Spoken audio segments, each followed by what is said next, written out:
versets. Tutasoma ule mstari sura yake mstari wake wa kwanza mpaka 6. 2 Samuel chapitre 7, Samueli sura yake ya 7. le seul premier verset. Kwa shairi yake ya kwanza. La Bible dit, lorsqu'il fut installé dans son palais et que l'Éternel lui donnait du repos en délivrance de tous ses ennemis qui l'entouraient. Amen. Lorsqu'il fut installé dans son palais et que l'Éternel lui donnait du repos en le délivrant de tous les ennemis qui l'entouraient. Amen. Psaume chapitre 23, le verset 1er jusqu'au 6e verset, j'ai lu dans la version Second 21. La Bible dit, l'Éternel est mon berger, je ne manquerai de rien. Il me fait prendre du repos dans de pâtirages bien verts. Il me dirige près d'une eau paisible. Il me redonne de force, il me conduit dans les sentiers de la justice à cause de son nom. Même quand je marche dans la sombre vallée de la mort, je ne redoute aucun mal, car tu es avec moi. Ta conduite et ton appui, voilà ce qui me réconforte. Tu dresses une table devant moi en face de mes adversaires. Tu verses de l'huile sur ma tête et tu fais déborder ma coupe. Oui, le bonheur et la grâce m'accompagneront tous les jours de ma vie et je reviendrai dans la maison de l'Éternel jusqu'à la fin de mes jours. Parole du Seigneur. Amen. Amen. Nous pouvons nous mettre. Ce matin, je bénis Dieu pour la grâce qu'il m'accorde encore de me tenir au devant de vous. En réalité, à Philadelphie, il ne manque pas des prédicateurs, des orateurs merveilleux. Combien j'ai été béni les dimanches passés. Que Dieu bénisse notre pasteur pour son intervention dimanche passé. Amen. Amen.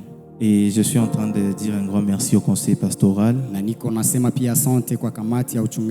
d'avoir pensé à nous et de nous donner la chair ce dimanche. Que Dieu bénisse nos pasteurs. Et c'est depuis le vendredi que nous sommes là. Nous étions là en train de faire une petite méditation dans ce passage de Psaume 23, le premier au 6e verset. Mais avant de commencer notre méditation, nous avons lu ce passage dans 2 Samuel chapitre 7. Et la Bible est en train de nous montrer le roi David. La Bible dit que lorsqu'il était installé dans son palais et que l'Éternel lui a donné du repos en lui donnant la délivrance sur tous ses combattants, toutes ces personnes qui lui combattaient. Amen. Amen. Nous nous sommes rendus compte que lorsque David était dans son palais ici dans 2 Samuel chapitre 7, installé dans son palais, tellement stable, il a vu ce que Dieu a fait pour lui. Il a vu comment Dieu a marché avec lui. C'est alors qu'il s'est mis à penser et à écrire un psaume que nous avons médité le vendredi passé. Et en essayant un peu de réfléchir plus loin, nous nous sommes rendus compte que c'est Psaume 23 que David était en train d'écrire. C'est comme s'il se référait à des faits passés. C'est comme s'il se référait à des événements passés. Et c'est alors qu'il a écrit les premiers versets, alipoandika shairi ya kwanza, il a dit l'Éternel est mon berger akaandika mstari wa kwanza akasema Bwana ni et mchungaji je wangu ne manquerai de rien. na sitopungukiwa na kitu. J'aimerais dire à une personne ce Ningependa matin, niambie mtu asubuhi hii, peu importe les situations dans lesquelles tu traverses, haijalishi mambo ambayo unayopitia, peu importe les difficultés du moment, haijalishi matatizo yako il y ya aura sasa, toujours ces temps-là. kutakuwa ile wakati, Il y aura toujours un jour kutakuwa tu siku qui moja arrivera dans ta vie ambayo itafikia ndani ya et maisha tu yako, auras un repos total. ambao utakuwa na Et pumziko tu ya auras un ustawi, repos de tous côtés. ambao utakuwa na pumziko Où tu ngambo seras en zote, train de dire, mahali utakuwa en ukisema réalité, kwa ukweli, jusqu'ici c'est Dieu qui mpaka m'a hapa ni soutenu. Mungu ambaye amenishikilia. J'aimerais dire à une personne ce Ningependa matin niambie mtu asubuhi et hii déclarer dans sa vie na kutamka ndani ya que maisha peu yake importe les situations du kwamba moment, haijalishi matatizo il y ya aura un sahihi, temps kutakuwa que wakati Dieu te donnera du ambao repos. Mungu atakupa Il y pumziko, aura un temps kutakuwa que wakati rien ne sera impossible devant ambayo toi. hakuna kitu Il y kitashindikana aura un kwako, temps kutafika que tes wakati ennemis tomberont ambao maadui et zako tu vivras la gloire de l'Éternel. wataanguka na Je utaishi prie que ushindi wa ces jours Bwana. soient aujourd'hui dans ta vie. Ninaomba kwa ajili yako Je asubuhi ya prie leo. qu'en quittant ici, Ninaomba kwa kutoka que Dieu kwako t'accorde la victoire sur tes Mungu ennemis akupatie ushindi juu ya et que wana- tu ya maadui rentres à la zako. maison, Na urudi nyumbani que ta bouche na kinywa chako soit de paroles de témoignage. kikiwa kimejawa na maneno ya ushindi. Alors David est en train d'écrire, Sasa Biblia iko natuambia stable dans son palais, akiwa amestawi il ndani est ya en nyumba train de yake, dire l'Éternel est mon berger anaanza kusema Bwana ni mchungaji et je ne wangu manquerai de rien. na sikukosewa na Il me kitu. fait prendre du repos dans des pâturages. Ananipa pumziko ndani ya majani Il me mabichi, conduit près des eaux paisibles. ananiongoza kwenye maji matulivu. Même quand je marche dans la sombre vallée de Hata la mort, nikitembea ndani ya bonde la mauti, je ne crains aucun mal. siogope kitu, Car kwa maana ta houlette et ton fimbo bâton yake na gongo lake me rassurent. Le inanihakikishia. 5e verset, Na kwa shairi mstari wa la Bible est en tano train de dire, Biblia iko tu natuambia dresses une table ameandaa meza devant moi mbele yangu en face de mes adversaires. na mbele ya maadui zangu. Dans le temps passé, Kwa wakati en uliopita méditant sur ce passage, alipokuwa nous wakichambua nous hii sommes rendus maandiko, compte que tulikuwa tukielewa ya à ce kwamba temps ici, hii wakati David est en train de se rendre compte que Daudi iko naelewa ya kwamba Dieu Mungu devient son serviteur. amekuwa mtumishi wake. Alléluia. Quand Dieu dresse une table Wakati Mungu anaandaa meza pour David, kwa ajili ya Daudi, mais j'aime une précision que David nous lakini donne. napenda hakikisho ambayo Daudi David est en train de anatupatia. dire, Biblia Daudi iko nasema, au-delà que Dieu dresse une table devant moi, lakini mbali ya Mungu kuandaa meza mbele yangu, mais c'est en face de mes adversaires. lakini ameiandaa mbele pia ya maadui Ce qui zangu, veut dire ambayo inataka que kusema tous les adversaires de David kwamba maadui wote wa Daudi voyaient comment David était béni. walikuwa wakiangalia namna ambazo Daudi alikuwa Vous pouvez akibarikiwa. voir combien Dieu a béni David. Walikuwa na uwezo wa kuona ni mara ngapi Mungu amembariki Daudi. Alléluia. Amen.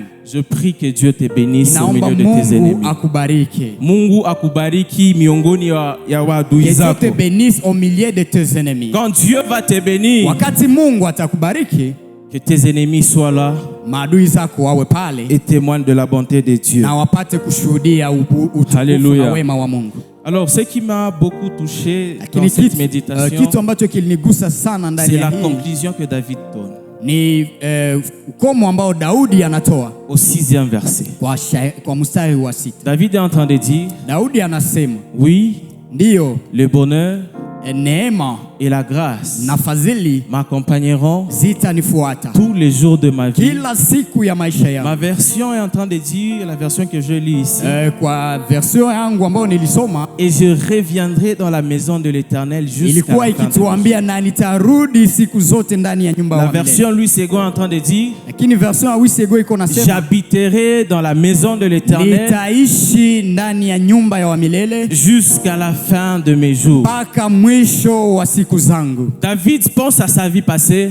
Daudi akafikiria kwa maisha Il yake essaie un peu de penser comment Dieu envoie son prophète Samuel iko nafikiria namna gani Mungu anamtuma nabii Samueli pour le oindre. kwa ajili ya kumpaka, Et pour que David soit oint, na ili Daudi apate kupakwa, Samuel arrive chez David. Samueli akafika kwa Daudi, Et en arrivant chez David, na alipofika kwa Daudi il voit le père de David, Isaïe, akaangalia nani mwana wa Daudi Et il Isaya lui dit, Dieu m'envoie ici dans cette maison. akamwambia, anasema Mungu amenituma Et ndani ya c'est hii pour nyumba. une seule raison. Na kwa ajili ya shabaha C'est moja, oindre l'un de tes enfants. ni ili kupaka. Et lorsque le père de David apprend cette bonne nouvelle, Na wakati ambapo Daudi alipopokea huu il ujumbe, présente tous ses fils. akawaleta wanawake wote, Il présente tous ses fils. akaleta wanawake Mais wote. Dieu dit au prophète, Lakini Mungu akamwambia dans nabii, tous ses fils, ndani ya hao il watoto n'y a wote pas la personne destinée. hakuna mtu ambaye nimemwandaa. David se rend compte que Daudi akaelewa à ce temps-là, il était oublié. kwamba kwa ile wakati alikuwa Il amesahaulika. a été oublié par son propre parent. Alikuwa amesahaulika na mzazi wake. Il a été oublié par ses propres frères. Alikuwa amesahauliwa Si pia na Dieu wandugu n'avait zake. pas insisté Kama et Mungu dit à son asingesisitizia na serviteur, kuambia ule mtumishi, David ce jour-là ne serait pas roi. ile siku Daudi hangepakwa. Mais ce que j'aime est que Lakini kitu napenda ni lorsque kwamba les hommes peuvent t'oublier, watu wanaweza kukusahau, Dieu ne pourra jamais t'oublier. lakini Mungu hawezi kusahau. Lorsque les hommes pourront t'oublier, Wakati ambapo watu Dieu wataweza ne kusahau, t'oubliera jamais. Mungu hata kusahau. Dieu insiste Mungu et dit akakazana, à son serviteur, akaambia mtumishi, c'est tout comme fils que tu as. ni wote ambao unao C'est kama alors que wana, son père se souvient. na ni pale ambapo baba Il y a un kakumbuka. petit auquel on ne considère pas dans la famille. Kulikuwa kadogo ambako Ce walikuwa petit, c'est un wakahesabu ndani ya berger que chama. nous avons envoyé dans la forêt. Akasema ule ni mchungaji tulimtuma Et kwenye il majani. s'appelle David. Na jina yake ni Le Daudi. serviteur de Dieu dit, Mtumishi wa Mungu Amenez-le. akasema mumlete. la Bible dit, on ne peut pas rappeler David. Biblia inatuhakikishia kwamba Et wakaenda on kumwita amena Daudi David. na wakaleta Daudi. C'est alors que Dieu Na ni pale ambapo Mungu dit à son serviteur, akaambia mtumishi c'est wake, lui que j'ai ni choisi. huyu ambaye C'est nimemchagua. lui que j'ai Ni choisi. huyu ambaye C'est lui que nimemchagua. j'ai choisi. Ni huyu ambaye Je prie ce nimemchagua. matin Ninaomba que asubuhi ya Dieu te leo, choisisse ce Mungu matin. akuchague. Que Dieu te choisisse ce Mungu matin. akuchague Au milieu de toutes les personnels dans ton travail. katikati ya Que tu watu sois wote parmi ndani la ya kazi personne yako. qui aura sa promotion. Ukuwe katikati ya wale ambao Parmi les watapandishwa gens qui cheo. seront recrutés, c'est moi. Katikati ya wale ambao Que tu sois wataajiriwa, parmi les gens que l'Éternel va choisir. na wewe uwe miongoni mwa wale ambao Pour faire Bwana de toi la atawachagua personne qu'il kwa veut. ajili ya kuweza kukua Au ule nom ambaye de Mungu anataka. Jésus. Kwa jina la Yesu. Et David pense Na Daudi akawaza, comment il a été oublié parmi ses frères. akajiuliza namna gani alipata kusauliwa na David ndugu zake. pense Akaanza kufikiria comment namna gani sa vie maisha yake était une vie misérable. ilikuwa ni maisha ya ole. Si David pouvait se changer, Kama maisha ingekuwa ça c'est ma kubadilika, façon d'imaginer. hii ilikuwa ni hali Il yangu ya pouvait faire kufikiria. peut-être après une semaine.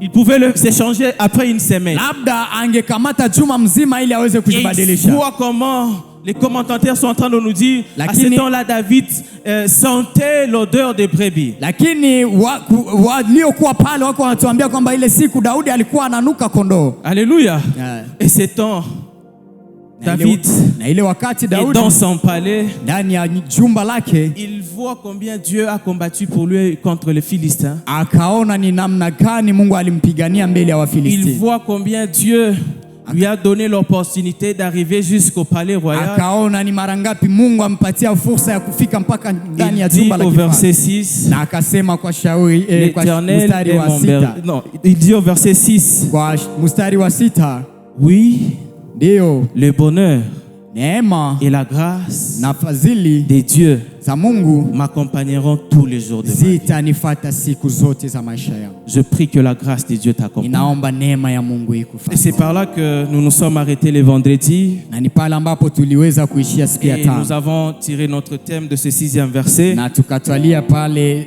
mada ya hii que shairi nous avons essayé un yetu ya peu de sita, décortiquer un peu, juste un peu. ambayo tutaweza kuzungumza kidogo. Notre thème est intitulé La Somme. grâce de Dieu. Somo yetu tukaipanga na kuiita neema ya Mungu. La grâce Neema de Dieu. ya Mungu.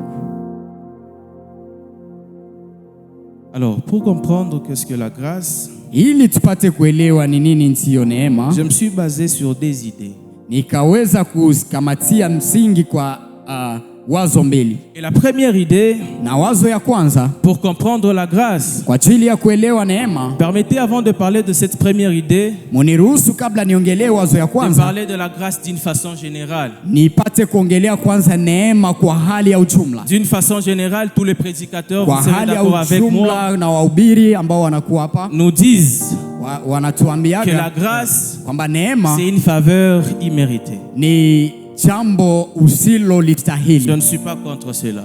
na sijakuwa kinyume na Il est hilo. vrai que la grâce, Ni kweli kwamba c'est neema une faveur imméritée. ni jambo ama kitu ambacho umepewa na Lorsqu'on usichokistahili. parle de la grâce, Wanapoongelea neema, cela veut dire que Dieu t'a fait arriver ou te fait vivre des choses que toi-même tu n'imaginais pas. inasemekana ya kwamba Mungu amekufanya uishi vitu Et des ambavyo wewe mwenyewe choses ulikuwa que tu n'allais uvifikirii, même pas vivre dans ta na vie. vitu ambavyo haungepaswa kuishi C'est là ndani que ya Paul est maisha en yako. train de dire dans le livre d'un Corinthiens Pale ndio 15, Paulo iko nasema ndani ya Wakorinto le 15 10e verset. kwa mstari wake wa 10, Je suis ce que je suis, niko gisi niko c'est par la grâce de ni Dieu. kwa neema ya Mungu. Je suis ce que je suis, Niko gisi niko c'est par la grâce de ni Dieu. kwa neema ya Mungu.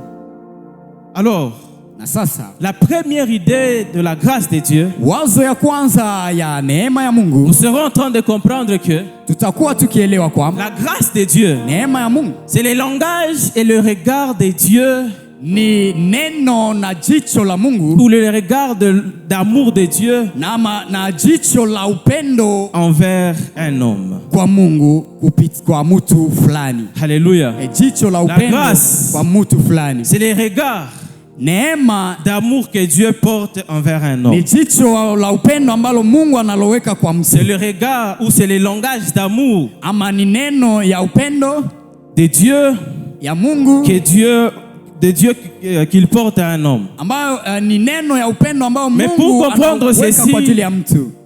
Nous nous sommes basés sur ce passage de Jean chapitre 8. Na kwa ajili ya kuelewa hii tuliweza kuelewa ndani ya shairi ya Yohana, Allons du 1er au 11e verset. kwa kwenda kwa mstari wake wa kwanza mpaka Et dans Jean chapitre 8, na ndani ya Yohana sura ya la Bible est en 8 train de nous montrer l'histoire d'une femme.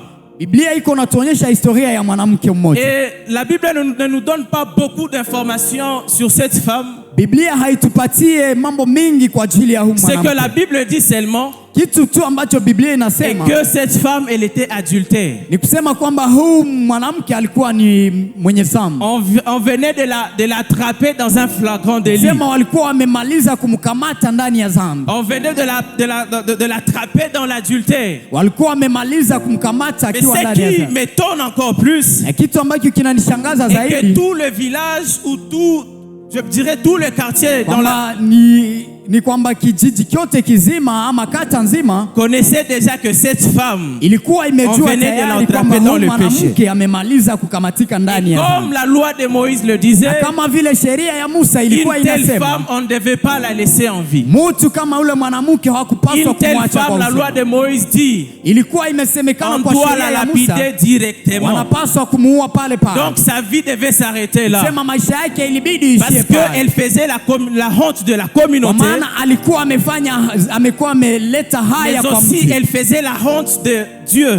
Na alikuwa ameleta pia haya kwa Mungu. Elle faisait la honte de la loi de Kwa l'Éternel. maana alikuwa ameleta pia haya kwa Mais ce sheria ya que j'aime est milele. que Lakini kitu napenda ni la kwamba grâce existait déjà. neema ilikuwa tayari Et cette vipi. grâce, c'est Jésus. Na ile neema ni Yesu. Tout le peuple et les scribes, les docteurs de la loi, Taifa lote na Mafarisayo on dit avant de condamner cette femme, avant de lapider cette femme, wakaambizana na kusema kabla amenons tumuue cette femme mwanamke d'abord devant Jésus. tumlete kwanza mbele ya Yesu. Et on amène cette femme. Na wakamleta mbele Il y ya a Yesu. tellement le bruit. Kulikuwa fujo On vient nyingi. devant Jésus. Et Walipomleta on mbele ya dit, Yesu wakasema, Seigneur, Bwana, on vient d'attraper cette femme en tumemkamata flagrant huyu délit. mwanamke akiwa ndani ya uko. Elle faisait l'adultère. Alikuwa akifanya dhambi. La loi nous dit, Sheria inatuambia cette femme huyu mwanamke ne mérite pas de vivre. hastahili kuishi. Et on faisait ça.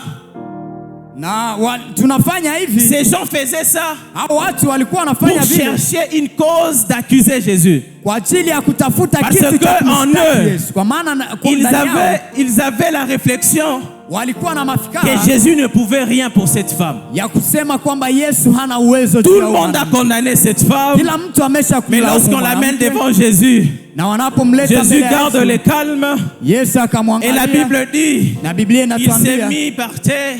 akai Il commence à écrire. akashutama chini na Pendant kuanza que Jésus kuandika. écrivait, Wakati Yesu alipokuwa tous les akiandika, gens étaient agités. watu wote walikuwa Seigneur, wamecheka. qu'est-ce que tu dis? Na Bwana unasema nini? Et quand Jésus voit ça, Na wakati Yesu anaona Jésus se ile, relève. akasimama Et il dit akasema que la personne qui n'a jamais péché kwamba mtu ambaye hajawahi kufanya dhambi soit le premier à jeter à cette dame la pierre. awe wa kwanza kumpiga mawe. Tout le monde Kila mtu qui s'agitait, ambaye alikuwa amechemka, tout le monde qui parlait kila mtu ambaye alikuwa a anaongea fermé sa bouche. akafunga kinywa chake. Et Jésus, après avoir prononcé ces paroles, Na Yesu kisha kutamka yale il s'est maneno remis pour la deuxième fois pour écrire. akarudia tena chini Jésus kuandika. écrivait. Akaandika, Jésus écrivait. akaandika. Et lorsque Jésus se relève, Wakati Yesu anasimama tena, lorsque Jésus se relève, wakati il anasimama ne tena, rencontre aucune personne devant. akakutana hakuna tena mtu Il y a pale. seulement cette femme-là qui était condamnée. Kulikuwa nabakia tu yule mwanamke ambaye J'aimerais dire alikuwa à une amehukumiwa. personne Ningependa niambie que là où les hommes t'ont condamné, kwamba pale ambapo watu la grâce de wamehukumiwa, l'Éternel, neema ya Mungu qui est un langage d'amour, ambao ni neno qui ya est un upendo, regard d'amour, ambao ni jicho est la capable upendo de te sauver. na uwezo wa Ce kuokoa. matin, je suis venu dire à une Asubuhi ya leo personne, nimekuja kuambia ne te mtu culpabilise pas. kwamba Ne te usijisumbue, culpabilise pas. usijisumbue. Viens devant Jésus, Kuja mbele ya lui qui Yesu, est la vraie source de la yeye ambaye ni grâce. chemchemu ya neema, Tu vas trouver la grâce. utapata Et neema, tes péchés seront pardonnés. dhambi zako Et Jésus se itasamehewa. relève, Na Yesu il aliposimama rencontre seulement, il regarde seulement la femme. akaangalia Et il mwanamke, dit à la femme, akaambia toutes ces mwanamke, personnes-là qui t'ont condamné, wale wote où waliokushtaki sont-elles parties? wako wapi? Alléluia. Amen. Mais ce que j'aime est qu'au verset 10, Lakini kitu napenda kwa mstari wa verset 9 10, à 10, eh, pendant que les gens se retiraient, wakati ambapo watu walikuwa la Bible nous donne une wakiondoka, précision. Biblia inatoa hakikisho. La Bible nous dit Biblia inatuambia que après que Jésus dise kwamba la kisha personne qui n'a jamais péché, kwamba kisha Yesu kusema yule ambaye hajawahi kufanya au dhambi, verset 9 et au verset 10, pale kwa mstari wa 9 mpaka wa la 10, Bible dit c'est les personnes qui étaient en train de se retirer commençaient du plus grand au plus petit. Biblia ikatuhakikishia kwamba watu walikuwa wanaenda Les kuanzia docteurs de la mkubwa loi mpaka mloko, jusqu'au plus petit. kuanzia kwa mkubwa mpaka Il y kwa a yule des gens mdogo. qui se tiennent devant toi, Kuna watu ambao wamesimama mbele des gens yako, tellement gradés watu ambao wana qu'ils cheo, ne sont que là pour te condamner. watu ambao wanakuja kwa ajili Qu'ils ya ne sont que hukumu, là pour te condamner. ambao wako pale ni kwa ajili Mais ya j'aimerais dire à une hukumu. personne ce Ningependa matin, kuambia mtu asubuhi, la grâce de l'Éternel, neema ya wa qui milele a un langage d'amour envers toi, ambao ni neno ya upendo kwa est ajili venu yako, devant toi, imekuja kwako, est venu auprès de toi, imekuja kwako afin que tu ne te culpabilises ili plus. usiweze Ce que kujihusisha j'aime na est kitu na que usiogope.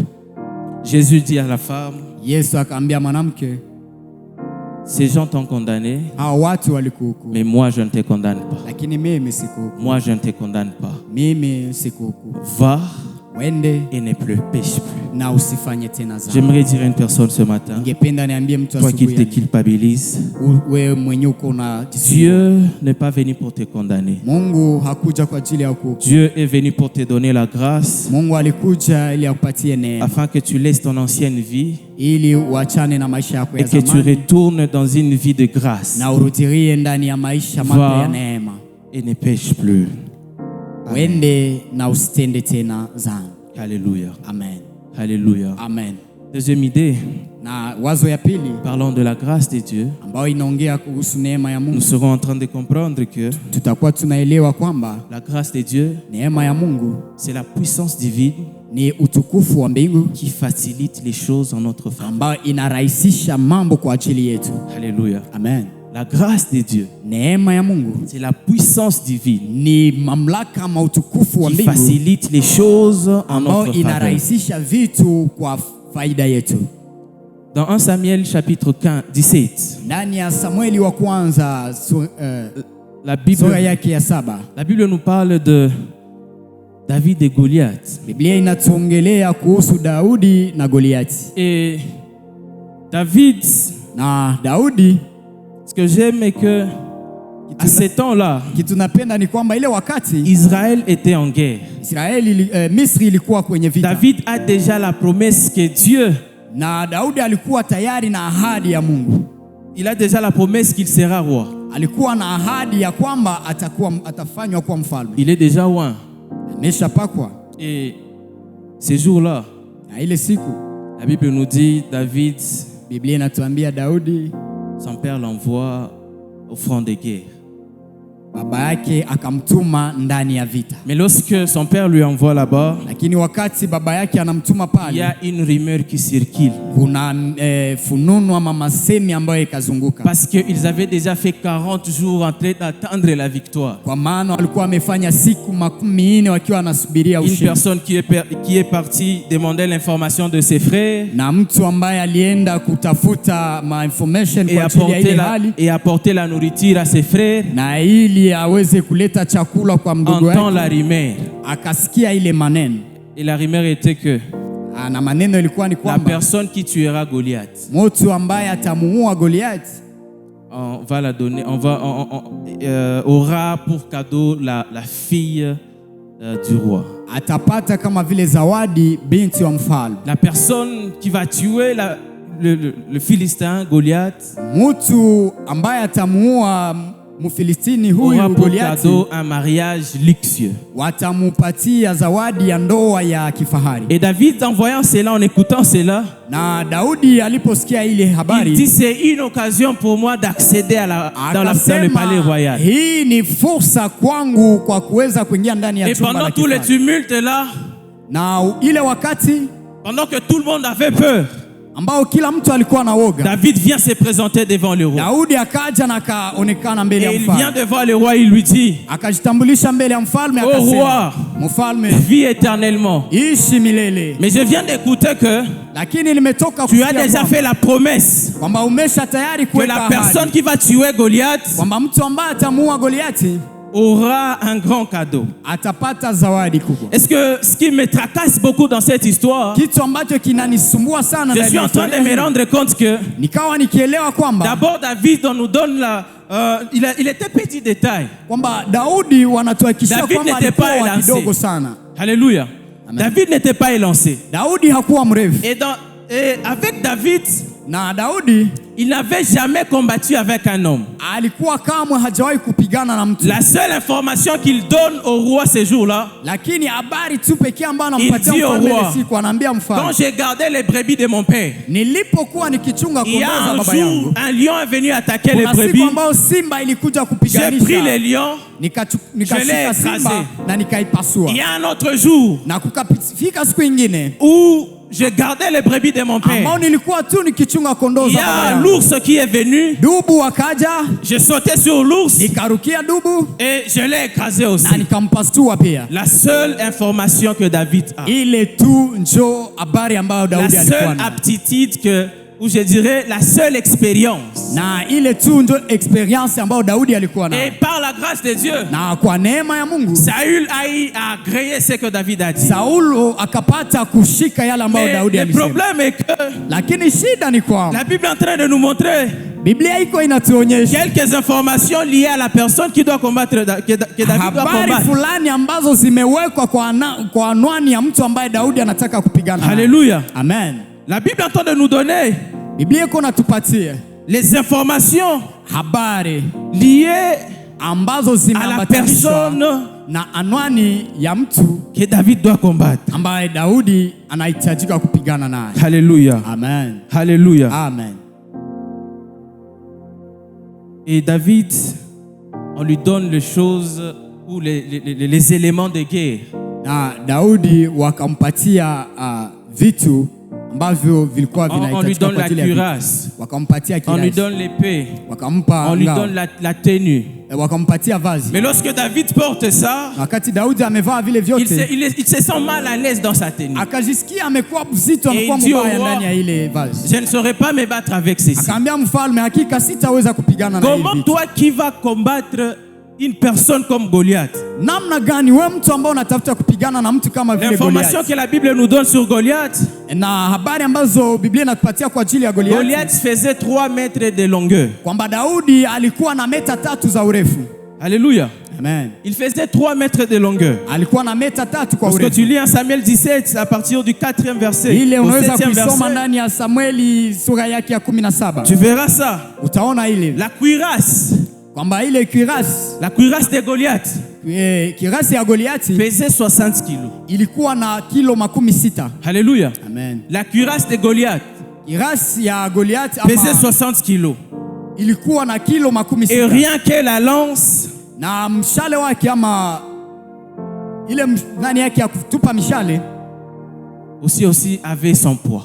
nayo ilikuwa na kilo chake. Alléluia. Amen. Alléluia. Amen. Et c'est avec cette personne-là Na ni ule mtu ndiye qu'un monsieur qui n'a ni force, mtu ambaye hana nguvu, qui n'a l'expérience d'un lion et l'ours, ambaye alishakapigana tu na il simba na veut aller dubu, combattre avec cet homme expérimenté dans les combats. anataka kwenda kupigana na mtu ambaye ameshawahi. Et ce que j'aime avec Dieu, Lakini kitu napenda kwa Mungu et que lorsque Dieu est avec toi, kwamba Mungu anapokuwa lorsque pamoja na wewe, la grâce de Dieu est sur toi, neema ya Mungu inakuwa juu la yako. grâce de Dieu facilite les choses en ta Neema ya faveur. Mungu inarahisisha vitu kwa ajili Là yako. où les hommes ont vu que toi tu vas échouer, Ambapo watu waliona na wakasema la kwamba grâce de utashinda. Dieu vient faciliter les choses pour Neema ya toi. Mungu inakuja Et je kurahisisha prie vitu pour kwa toi ajili ce yako. matin Ninaomba kwa ajili que yako la grâce asubuhi. de Dieu facilite les choses dans ta Neema ya vie. Mungu irahisishe vitu Que kwa la ajili grâce yako. de Dieu facilite les choses dans ta vie. Neema ya Mungu irahisishe Et ces vitu jours-là, kwa pendant maisha yako. qu'ils étaient tout près de commencer le combat, Na ile siku alipokuwa karibuni kuanza vita, la Bible nous dit, Biblia inatuambia face à Goliath, mbele ya Goliathi, David n'a pris que 5 pierres. Daudi akakamata tu majiwe Et 5, avec ces 5 pierres, na pamoja na ile mawe une 5, seule pierre qui était la première pierre jiwe moja ambayo ilikuwa jiwe ya a kwanza tué le géant Goliath. ikaua yule Ces jours-là, Goliathi. Ile siku au-delà du bali tumulte qui entourait le camp, au-delà des tumultes, au-delà de, je dirais, le cri, mbali na samani ama mamlaka les ya rumeurs qui entouraient le camp, ambaye alikuwa amezunguka ndani ya mwili, Dieu a donné la victoire au travers de David. Mungu akapatia Daudi ushindi. Alléluia.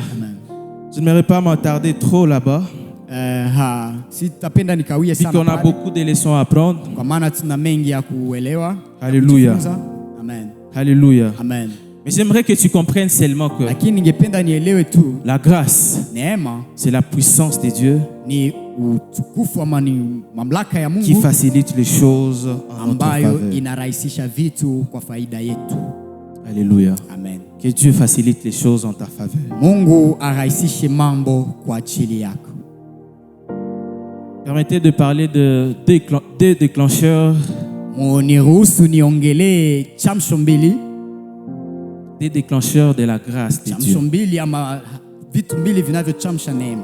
Alléluia. Amen. Il y a des choses, des actions que tu peux poser Kuna matendo ambayo unaweza kuyafanya qui sont capables de déclencher la grâce. ambayo inaleta na inakuwa na Il y en maana a ama plusieurs. inakuwa na uwezo wa kuchamsha Il neema y ya en a Mungu juu yako. plusieurs. Il y en a plusieurs. Kuna mengi Et je parlerai de deux si Dieu nous fait grâce. ce matin. lakini nitaongelea mbili Mungu akitujalia neema asubuhi hii. Alléluia. Amen.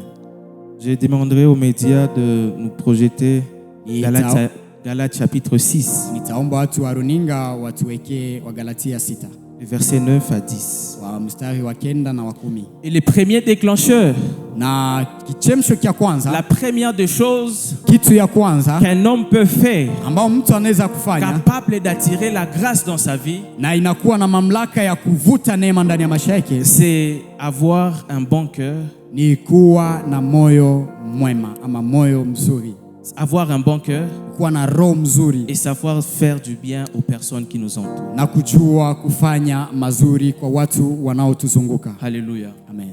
Avoir un bon cœur Kuwa na roho mzuri et savoir faire du bien aux personnes qui nous na entourent. kujua kufanyia mazuri watu wanaotuzunguka. Galates chapitre 6, verset 9. Wagalatia sura yake ya La 6 Bible mstari wa dit, 9, Biblia inasema ne nous lassons pas de faire le bien, tusichoke ama tusikome kufanya mazuri, car nous moissonnerons au temps convenable kwa maana tutavuna kama vile si nous ne tulivyopanda, nous relâchons pas. kama hatujiache. Le verset 10. Kwa mstari wa 10 Ainsi donc, na Ainsi donc, Na ni vile pendant que nous en avons l'occasion, wakati tunapokuwa bado na fursa, pratiquons le bien envers tous. tuweze kufanyiana mema wamoja kwa wengine. Faisons le bien envers tous. Tufanyiane mema wamoja kwa wengine. Une précision que Paul est en train de donner. Na hakikisho ambao Paulo iko na Il pana, dit en particulier ceux de la foi. anaweka hakikisho, anasema kwa upekee wale wa imani, ama zaidi sana wale wa imani. Les personnes de la foi. Watu uliokuwa nao pamoja katika imani. Avoir un bon cœur Kuwa na moyo mzuri attire la grâce. unajenga au unavuta neema. En d'autres termes, Kwa msemo mwingine, avoir un bon cœur kuwa na moyo mzuri ama roho mzuri attire le miracle dans nos vies. unavuta miujiza ndani ya maisha yetu. Exploitons ce passage de 2 Rois chapitre 4. Tuweze kuchambua hii somo ya Wafalme 6. Lorsque tu lis le 8e au 36e verset, Ukisoma mstari wa 8, il y a une histoire qui m'a beaucoup béni là. kulikuwa historia ambayo ilinibariki À sana. chaque fois que je lis cette histoire, Kila wakati naposoma ile je suis historia, tellement béni. hakika nabarikiwa. Et la Bible est en train de nous parler de l'histoire de la femme sunamite. Na Biblia ikawa ikituongelea kuhusu historia ya mwanamke Msunami. L'information qu'on nous donne sur la femme sunamite ou sur sa famille, Habari ambazo anatupatia kwa ajili ya familia ya mwanamke Msunami. premièrement, cette famille était riche. Kwanza hii familia ilikuwa tajiri. Alléluia. Amen. Cette famille était riche. Familia hii ilikuwa tajiri. Mais Lakini cette famille hii familia ou ces foyers, ces hii couples jamaa n'avaient pas d'enfants. haikuwa na mtoto. Nous connaissons tous combien Tunajua sote ni mara ngapi les problèmes de l'enfant tuent beaucoup de mariages. tatizo la kukosa mtoto linavunja Et ndoa. puis eux, Na kisha ils étaient déjà avancés en âge. walikuwa wamekomaa kimiaka. Mais pendant que la femme vivait tranquille dans son pays, Lakini wakati ambapo mwanamke alikuwa akiishi na uhuru ndani ya nyumba yake, la Bible est en train de nous montrer Biblia iko natuonyesha il y a 2 hommes qui traversaient devant la maison. watu mbili ambao wakapita mbele ya Et nyumba. cette femme sunamite la voyait toujours. Na huu Les mwanamke Msunami alikuwa Et anawaona ces kila 2 siku. hommes, Na hawa watu wawili c'était des hommes de Dieu. walikuwa ni watu wa Mungu. C'était Élisée Ilikuwa ni et Elisha son serviteur Géasi. na mtumishi wake Et Gehazi. à chaque fois que Élisée passait, Kila wakati ambapo Elisha alikuwa il akipita, passait seulement, mais la femme les apercevait de loin. walikuwa wanapita tu, lakini mwanamke alikuwa Écoutez ce akiwaona que kwa le bon mbali. cœur de la femme a fait pour ces hommes. Lakini sikia kitu ambacho moyo mzuri wa mwanamke ulifanya La kwa femme ajili est ya partie watu. voir son mari Mwanamke akaenda akamwona bwana et a yake, dit, akamwambia elle a dit, je akamwambia, sens que ces hommes sont des hommes de Dieu. ninasikia kama vile hawa watu ni watumishi wa Et Mungu. je veux leur faire du bien. Na ninajisikia niwafanyizie kitu Je kizuri. n'ai aucun problème d'argent, Mimi sina shida ya pesa. mais j'aimerais, Ningependa à chaque fois que ces hommes passent ici, kwamba kila wakati ambapo hao watu watakuwa wakipita s'il hapa, fait soir, ici, s'il fait nuit, kama itakuwa imekuwa que jioni, ces hommes passent la nuit ici chez moi. hawa watu wapate kulala Et la hapa femme est en kwangu. train de dire à son mari, Ni mwanamke ndiye est-ce anaambia mume que wake, ça sera possible qu'on puisse construire une petite maison, je, kuna uwezekano tupate kujenga hata jumba une ndogo, seule chambre seulement, hata chumba kimoja tu, et on y met un chandelier, na tuweze kuweka on ndani y met tout ce mwani, qu'il faut, na tuweke ambavyo afin que ces vinavyostahili, hommes soient à l'aise lorsqu'ils viendront, ili hawa lorsqu'ils passeront watu ici. wapate kujisikia huru wakati J'aime le mari watakapopisha usiku de wao la hapa. femme. Napenda mume wa mke. Il dit, ce n'est pas un problème, tu peux le faire. Naye akajibu akasema, haina tatizo, Tu peux tunaweza le kuifanya. faire. Unaweza kuifanya. Dans tous les cas, ce n'est pas l'argent qui est un problème. Ndani ya hali zote haikukuwa pesa ndio ilikuwa Et shida. la femme sunamite Mwanamke Msunami a engagé le projet akaanza majenzi et on a commencé la construction. na Et une fois la construction, na majenzi ikaanza. Une fois la construction finie, Na majenzi ilipofikia pendant que ukomo, Élisée wakati ambapo Elisha passait là-bas, alikuwa akipita, elle s'est mise à dire aux hommes de Dieu. akaanza kuambia watumishi wa Hommes Mungu. de Dieu, vous savez, Watumishi wa Mungu, ça fait un mnajua moment je vous vois, vous êtes en train de passer ici. kunapita wakati naonaga Mais si ça ne mnapopita vous na dérange kurudi, pas, na ile kama J'ai- haiwasumbui, j'ai construit une maison pour vous afin que si vous arrivez ici à 19h nilipata kujenga nyumba na et kusema que ce ili n'est pas possible mkifika de hapa continuer avec la route, na umekuwa usiku na Vous hakuna pouvez tena passer uwezo wa la kuendelea nuit na ici. barabara, mnaweza mkapita. les hommes de Dieu voulaient refuser, Watumishi wa Mungu walitaka mais il a kukataa, insisté. lakini akakaza. Les hommes de Dieu voulaient refuser, Walitaka kukataa, mais il a insisté. lakini akakazana. Et les hommes de Dieu, Na watumishi wa à Mungu, chaque fois qu'ils passaient par là, kila wakati ambapo S'il walikuwa faisait wakipita nuit, pale, kama ilikuwa imekuwa jioni, ils passaient la nuit là-bas. walikuwa wanalala pale. Écoutez alors ce que le bon cœur de la femme a produit dans la vie Sikia kitu ambacho moyo mzuri wa mwanamke ulizaa ndani ya nyumba de yake, son foyer. ndani ya jonzi lake. Un jour, pendant que Élisée a fini sa mission là où il partait, Na kisha Elisa kumaliza misheni yake na akienda, il vient se rendre compte que akakuja kufikiria na akagundua mais kwamba nous arrivons dans cette parcelle, mais nous n'avons jamais vu un enfant. tunafikaka mara nyingi ndani ya hile jumba, lakini Il hatujakutanaga dit à son mtoto. serviteur Géhazi, Akaambia mtumishi wake Gehazi, appelle-moi la femme sunamite. nitie tena yule mwanamke Msunami. La femme se présente. Yule mwanamke akaonekana, La femme se présente. na mwanamke alipoonekana, Et l'homme de Dieu lui dit, mtu wa Mungu akamwambia, tu nous as fait du bien ulitufanyia mazuri et nous sommes reconnaissants pour cela. na tunashukuru kwa yale. Écoutez la question que l'homme de Dieu pose à la femme. Sikia swali ambao mtu wa Mungu anamswali mwanamke. La Bible dit, Biblia inasema, tu veux unataka que nous puissions demander pour toi une faveur auprès du roi. unataka tukuombee neema ama kibali mbele za C'est Bwana, comme dans ces mbele ya temps-ci, mfalme. Ni kama vile kwa wakati tu fais ule du bien à une personne kufanyia mtu mazuri et tellement qu'il est reconnaissant de ce que tu as fait pour lui. kwa kulingana na hali ambayo anamoa shukrani kwa yale ambayo Tu umefanya es kwa à ajili Goma, yake. il te dit, est-ce que tu veux que je demande une faveur pour toi auprès de Tshisekedi? Inakuwa ni kama vile mtu ambaye anaishi Goma anamfanyia mtu vizuri, kisha anamwambia En eske temps nikuombee normal. neema ufike Mpale Royal En temps normal, ndani ya nyumba ya mfalme. personne ne peut pas refuser ça. Kwa hali ya kawaida hakuna mtu anaweza Pour une kukataa. réflexion, pour une personne Kwa mtu qui réfléchit bien, ambaye anafikiria vizuri il ne peut pas refuser ça. na anaishi hapa haizi La kataa. réponse de la femme Jibu ya mwanamke, dit, la femme dit, mwanamke akasema, homme de Dieu, mtu wa Mungu, je vis très bien dans mon peuple, Ninaishi. avec mon peuple. ninaishi vizuri sana na taifa langu, Je suis en paix. nina amani, Je suis en paix avec mon peuple. hakika nina amani na taifa langu. Merci. Asante. Écoute alors ce que l'homme de Dieu dit. Sikia sasa kitu ambacho mtu wa Mungu anasema. L'homme de Dieu lui dit, Mtu wa Mungu mon anasema, serviteur m'a signalé mtumishi wangu alinibutia qu'il n'a jamais vu un enfant dans cette maison. akaniambia kwamba hajawahi kuona mtoto ndani ya hii. L'homme de Dieu se met à proclamer sur la vie de cette femme. Mtu wa Mungu akaanza kutangaza Il ndani ya dit maisha l'année yangu prochaine, kwamba mwaka ujao je reviendrai ici, nitarudi hapa, tu auras un enfant. utakuwa umezaa mtoto. Combien de fois nous n'avons pas idée de ce que faire du bien peut Ni attirer mara dans nos ngapi vies. tunashindwaka kujua kwamba kufanya mazuri. La femme kufanya commence mema. à refuser sa bénédiction, sa Mwanamke grâce. akaanza kukataa hii neema Elle ama hii dit, baraka.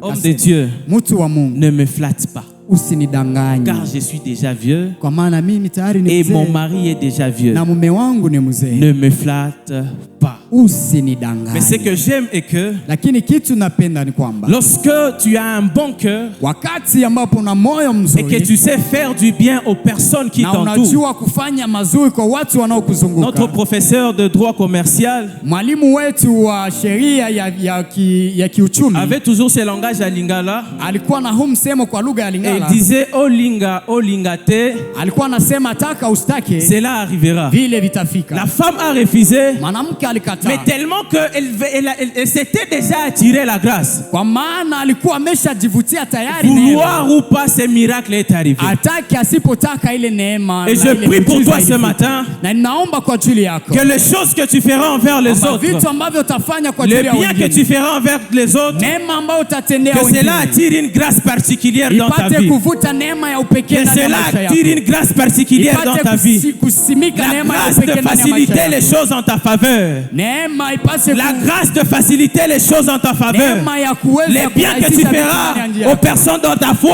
Neema ambayo utafanyia que wengine cela attire la grâce dans ta vie. ile ivute neema ndani Que ya maisha cela yako. attire la grâce. Ile ipate kuvuta dans neema ta ndani ya famille. maisha yako na ndani ya jamii yako. Alléluia. Amen. Alléluia. Amen. Terminons avec ce deuxième Tumalize na hii déclencheur. chemsho ya pili, Et ce deuxième déclencheur, c'est la prière. na hii chemsho ya pili ni maombi. Je n'ai que 2 minutes. Nina mipaka mbili tu. La prière Maombi est capable d'attirer des choses inimaginables dans nos vies. ina uwezo ya kuvuta vitu usivyovifikiria ndani ya maisha yetu, Des choses que tu n'as jamais imaginées. vitu ambavyo haujawahi kamwe J'aime kuvifikiria. toujours quand je lis Actes chapitre 12, Ninapendaka sana ninaposoma Matendo ya Mitume sura parce que ya tu lis le 12. premier au 5e verset, Ninaposoma kwa mstari wa kwanza mpaka wa tano, du 5e verset au 15e verset, pale kutoka tena kwa tano mpaka 15, au premier jusqu'au 4e verset, kutoka ya kwanza mpaka ya 4, la Bible nous montre qu'on vient d'arrêter Pierre. Biblia inatuonyesha kwamba wakamushika Et Petro, pendant que Pierre est en prison, na wakati ambapo wamemuweka ndani ya gereza, au 5e verset, si je ne me trompe pas, kwa mstari wa tano kama la Bible nous dit sijadanganyika, que l'Église s'est remise ensemble Biblia inatuambia kwamba kanisa et likajiweka adressé pamoja des prières à Dieu. na ikaweza Mais pendant cette nuit-là, lakini kwa ule usiku, ce que la prière a produit, kitu ambacho maombi la iliyafanya, Bible nous dit, Biblia inatuambia pendant que les saints priaient, wakati ambapo watakatifu walikuwa wakiomba, quelque chose se produisait dans la prison.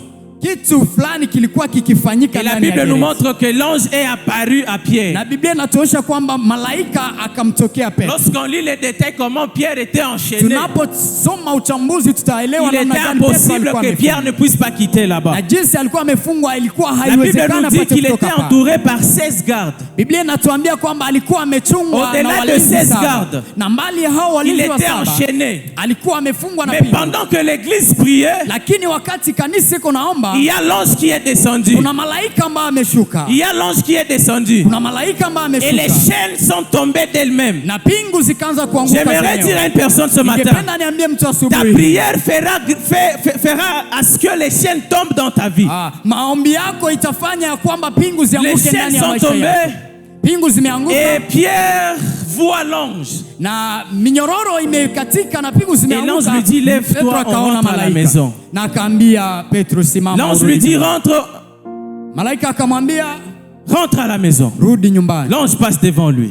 Rudi nyumbani. La Bible nous dit Biblia inatuambia qu'il y avait 3 portes kwamba kulikuwa milango que 3 Pierre devait franchir. ambazo Petro alikuwa anapaswa Mais ce que kuzipitia. j'aime est que, Lakini kitu napenda ni avec la kwamba prière, kupitia maombi, lorsque Pierre s'élève, wakati Petro amesimama, Pierre commence à marcher. Petro anaanza Il kutembea. a traversé la première porte Akavuka mlango miraculeusement. wa kwanza.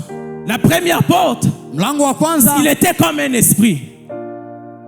Avec la première porte, mlango wa kwanza Pierre était comme un esprit. alikuwa kama vile La roho. deuxième porte, Mlango wa pili Pierre a traversé comme un ange. akapita Et kama la vile troisième porte malaika. a dit, Na mlango wa tatu, laissez-moi garder ma dignité de porte. acha na mie nipate Je vais kupakiana m'ouvrir heshima moi-même. ya utu, C'est nitajifungulia là que mwenyewe. la troisième porte s'ouvre d'elle-même. Na ni pale ambapo mlango Et wa tatu Pierre qui croyait unajifungua. qu'il était dans un rêve, Na Petro il se akazani alikuwa rencontre à ndani ya ndoto. l'extérieur. Akajikuta Qu'est-ce akiwa qui a produit cela? nini ambayo C'est ilizala la hili? prière des gens Ni maombi ya watu qui l'entouraient. ambao walikuwa na La prière que tu feras maombi ambayo fera utafanya tomber les chaînes. itaupata La prière kuangusha que tu minyororo. feras Maombi ambayo attirera utafanya la grâce d'ouvrir les portes dans ta vie. itavuta neema ya mbingu Peu kuingia importe ndani ya les maisha portes yako. qui étaient fermées dans ta Haijalishi vie, milango ambazo je ziko te ndani ya demande maisha de yako. t'élever seulement. Ninakuomba On prie pour usimame une tu, minute. na tuombe kwa dakika Lève-toi, moja. bien-aimé, Simama mpendwa, et que Dieu te fasse grâce. na Mungu akujalie Dis à neema. Dieu Ambia que Mungu ta grâce me localise ce matin. neema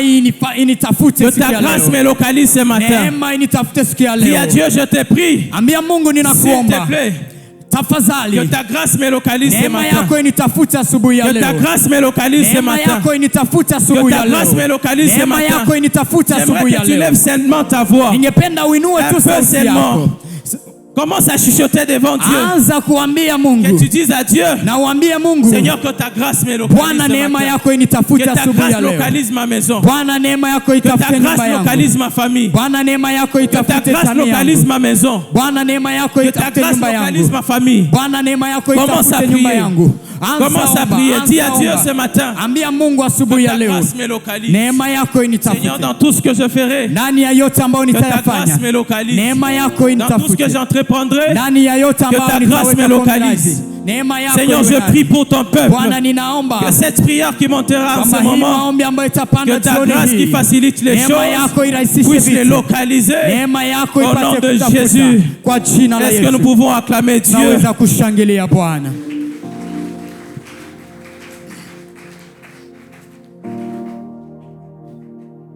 Pouvons nous mettre. Tunaweza kuketi. Que Dieu nous bénisse. Mungu atubariki.